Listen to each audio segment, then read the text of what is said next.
Régulièrement, les mesures de particules fines dans l'air de Paris sont trop importantes. Dans ces cas-là, l'horizon de la capitale se couvre d'un nuage jaunâtre. C'est évidemment très inquiétant, mais la pollution à Paris atteint-elle vraiment des seuils critiques? La réponse en images.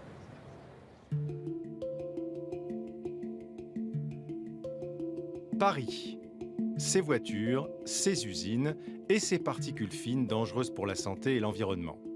En 2014, 8 Parisiens sur 10 ont été exposés quotidiennement à des niveaux élevés de dioxyde d'azote, un gaz toxique dû au trafic routier.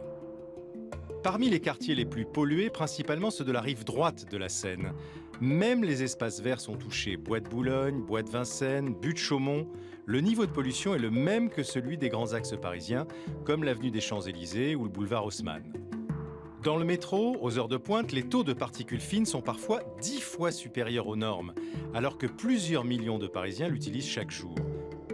Symbole de cette mauvaise qualité de l'air, la date du 18 mars 2015.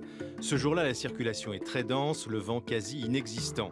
Paris devient alors, et pendant quelques heures, pour la première fois, la ville la plus polluée au monde, devant New Delhi ou Pékin, les mauvais élèves habituels en la matière. La mairie de Paris opte alors pour la circulation alternée. Les voitures avec des plaques impaires peuvent rouler. Les paires, elles, sont contraintes de rester au garage. Résultat, une diminution d'environ 10% du taux de particules fines en seulement 24 heures. Paris est donc une ville polluée, mais elle n'est pas la pire, ni en France, ni dans le monde.